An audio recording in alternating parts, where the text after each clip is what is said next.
बूंदी जिले में लगातार बारिश का सिलसिला जारी है।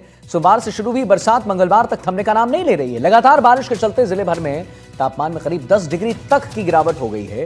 ठंडी हवाओं के साथ मौसम में ठिठुरन अब बढ़ चुकी है, जिससे लोगों को नवंबर से पहले ही सर्दी का एहसास होने लगा है। दई क्षेत्र के पीपल्या गांव में स्टेट हाईवे पर एनीकट पर पानी की चादर चल रही है। वहीं निर्माणाधीन बूंदी ब्रांच केनाल का कार्य समय पर पूरा नहीं होने से कई क्षेत्रों में पानी का ओवरफ्लो देखा गया है। इसका असर किसानों की फसलों पर भी पड़ता है और ग्राम पंचायत के नया गांव और कई सारे आसपास के क्षेत्र में लगभग 150 बीघा धान की फसल पानी में डूब गई है।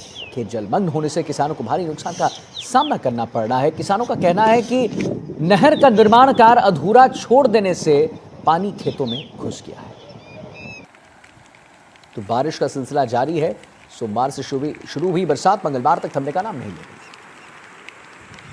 और इसी पर सलीम अली हमारे साथ संवाददाता जुड़ चुके हैं। तो सलीम, जैसा कि हम अपने दर्शकों को बता रहे हैं, नवंबर अभी हुआ भी नहीं है, आया भी नहीं है, लेकिन उससे पहले ठिठुरन शुरू हो गई है। 10 डिग्री सेल्सियस कम हो गया है। पहले तो ये बता दीजिए सलीम, अभी क्या वहां पर डिग्री सेल्सियस अगर तापमान की बात करूं कितना है, और ये जो किसान कह रहे हैं कि जो यहां पर नहर का निर्माण कार्य अधूरा छोड़ देने से पानी खेतों में घुस गया, ये क्या मसला है, उसके बारे में जरा विस्तार से जानकारी।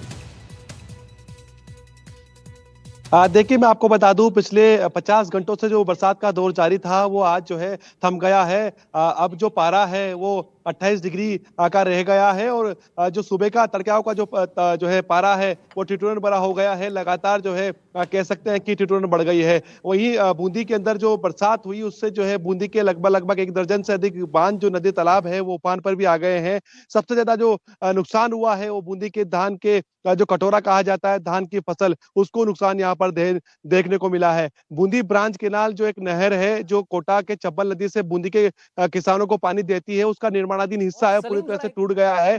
बरसात के दौरान जो है बड़ा यहाँ पर उन्हें नुकसान हुआ है। मैं आपको तस्वीरों में दिखाऊंगा कि देखिए ये वही। और सलीम, जरा ये भी बता दीजिएगा कि कितना नुकसान हुआ है, यानी कि हम अगर नुकसान की बात कर रहे हैं तो कितना नुकसान यहाँ पर हुआ है किसानों को। देखिए, मैं आपको बताऊं, नुकसान की बात की जाए तो यहाँ पर करीब 150 से 200 बीघा जो धान की फसलें थी खड़ी हुई और कटी हुई, वो पूरी तरह से जो है यहाँ पर पानी में बह गई। आप देख रहे होंगे एक तरफ जो है निस्सा जो है यहाँ पर बूंदी ब्रांच केनाल का है, वही दूसरी तरफ जो हिस्सा ढहा है उस हिस्से का ढाका आप देख पा रहे होंगे कि किस प्रकार से जो है खेतों में यहाँ पर पानी जाता हुआ दिखाई दे रहा है। बड़ा नुकसान यहाँ के क्षेत्र के किसानों को हुआ है। हमारे साथ इस क्षेत्र के किसान मौजूद है, इनसे जानने की कोशिश करेंगे किस प्रकार से जो है आप लोगों को जो है नुकसान यहाँ हुआ है। नुकसान 150 से 200 बीघा में नुकसान हुआ है और ये लापरवाही सीएडी और ठेकेदार की है, घोर लापरवाही। इसका मुआवजा वो भरे और अन्यथा अगर 2 दिन के अंदर अंदर मुआवजा की घोषणा नहीं की गई तो हम धरना प्रदर्शन करेंगे। बिल्कुल, धरना प्रदर्शन यहाँ पे चेतावनी दी जा रही है। किस प्रकार कितना नुकसान हो गया आपकी फसल का? बहुत ज्यादा नुकसान हो गया सर जी, कोई देखने को नहीं रहा। हम तो खेत में नहीं जाते, बाल बच्चों को क्या करेंगे क्या नहीं करेंगे, क्या समस्या खड़ी होगी। बाजार जाने की हिम्मत नहीं रही, घर जाते तो रोटी खाने नहीं आती है, क्या यहाँ आते आंसू बहते हैं। और इस लोगों ने बड़ी लापरवाही की वजह से पूरी नहर ये चंबल की इधर घूम गए, हमारे खेतों में पूरा धान बह गया। बिल्कुल, पूरा धान बह गया। आपका कितना फसल थी? क्या पूरी कटी हुई थी फसलें, पक्के तैयार थी? क्या काट के हमने नीचे डाल रखी थी और थ्रेशरिंग करने के लिए छोड़ रखी थी। जैसे नहर का पानी आया उसके साथ बहकर निकल गई। हमारे तो मतलब एक दाना भी नहीं बचा। हमारे कम से कम 4-5 लाख का नुकसान हुआ है हमारे पर किसान के। आपका प्रशासन क्या कह रहा है? प्रशासन कोई उचित जवाब नहीं दे रहा और देख के वापस चले गए। कोई उन्होंने हमारी बात नहीं सुनी।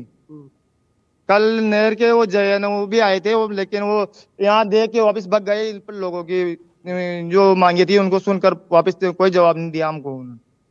तो बिल्कुल, ये देखिए क्षेत्र के निशान है वो मैं आपको दिखाऊंगा। जिस प्रकार से देखिए लगातार जो है पानी की यहाँ पर निकासी प्रशासन द्वारा कर दी गई है, लेकिन आप देख पा रहे होंगे खेत पूरी तरह से यहाँ पर जलमग्न की स्थिति है। पूरी तरह से जो है फसलें बर्बाद हो गई है। हालांकि प्रशासन, जल संसाधन विभाग ने जो है LNT मशीन लगाकर ये जो है कटाव को रोकने की कोशिश की है, लेकिन काफी लंबे वक्त हो चुका, देरी हो चुकी। लेकिन किसानों की जो है प्रशासन तब तक जागा, तब तक इनकी जो पूरी फसल है वो पानी में बर्बाद हो गई है और पानी की फूलों के साथ जो है बह गई है। किसानों ने जो है मुआवजे की मांग की है और मुआवजा नहीं मिलता है तो किसान जो आंदोलन की भी यहाँ पर बात कहते हुए दिखाई दे रहे हैं। जी चलिए सलीम, बहुत बहुत धन्यवाद आपका महत्वपूर्ण जानकारी देने के लिए। और अब आगे बढ़ेंगे और आपको दिखाएंगे राजस्थान की 10 बड़ी खबरें, राजस्थान टॉप 10।